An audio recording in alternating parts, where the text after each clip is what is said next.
James Bond, 007. He shoots, he runs, he jumps, he wears racially insensitive disguises?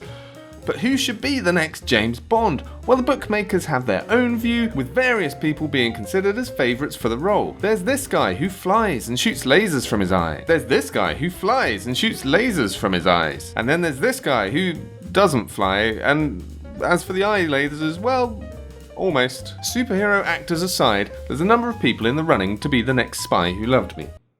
But what about those not in the running? Maybe they're just in the walking, or in the slow motion running, which is faster or slower, I don't know. But maybe they'd make excellent Bonds, because let's face it, there's a pretty straightforward formula to casting a great Ian Fleming super spy. So let's look at what's needed and submit a few alternate takes for the role of 007. We're going to look at some needs and some don't needs. Firstly, the needs. Number one, any Bond needs to be proficient with the 3 Gs. That's guns, gadgets, and gambling. You've got to look as cool at the baccarat table as you do walking away from explosions. So let's think about this. Firstly, guns. Well, currently nobody is making gunplay look cooler than Keanu Reeves and John Wick, so let's stick him on the pile, even though he looks really weird with short hair and a shaved face. In terms of gadgets, another character that flippin' loves an elaborate gadget to take down a villain when literally a baseball bat will do is Batman. And the most recent Batman, Robert Pattinson, or Robert Battenbat, sadly I didn't make that one up, but I'm totally stealing it because it's great. Anyway, he looks like he's loving a gadget or two, so chuck him in the mix. Then gambling. Did anyone see Oscar Isaac in 2021's The Card Counter? No, me neither. But gosh and darn it, if he doesn't look flippin' cool sitting in a casino. So I'm all in on Oscar.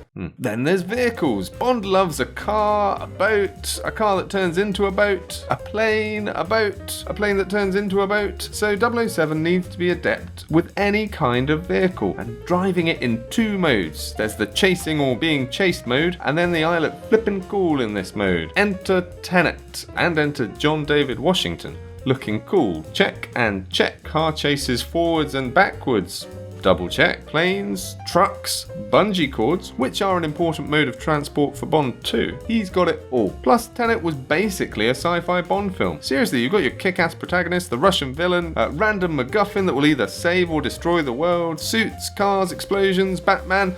Again, seriously, this guy, you'll get your turn. Stick JDW on the pile forwards and backwards, because he's done it both ways already.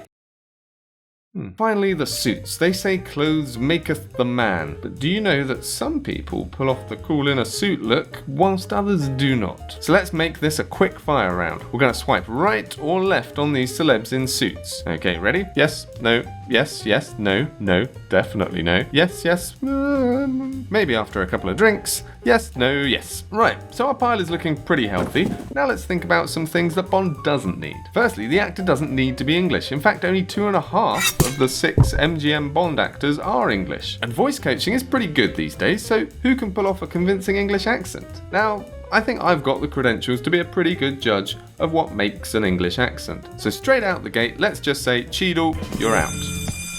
Oh, leave it out. But who makes the cut? Well, based on this criteria alone, we're going to be getting some wildcard entries here. So firstly, in goes Hugh Jackman.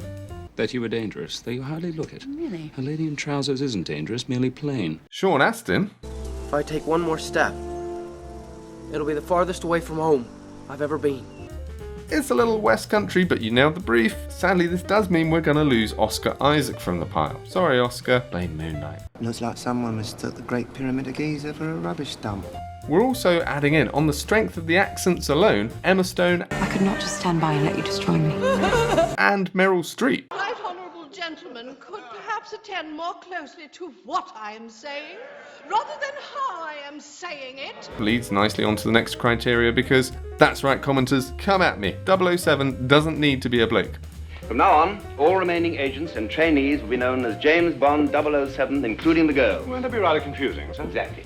The enemy won't know which way to turn. There are plenty of women who can play self-assured, capable action stars. We had not 1 but 2 in the last Bond film. Both Lashana Lynch and Ana de Armas played excellent turns as badass spies, one of whom was already 007. I'm not just saying this to be contrary, there's no reason that this can't happen other than the fear of a load of entitled middle-aged white men getting arsey about it on the internet. Plus, if you want to go up to Charlize Theron and tell her that she can't be put up for the role, you're braver than me.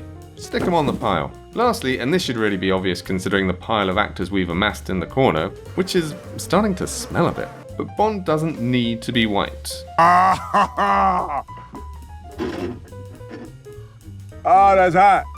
That's hot. So here's the pile of actors that we've gathered that could be given a license to kill. Personally, my favourites are JDW, Bat and Theron, but what do I know? Let me know in the comments what you think, and do please like and subscribe to find out about more videos when they come out.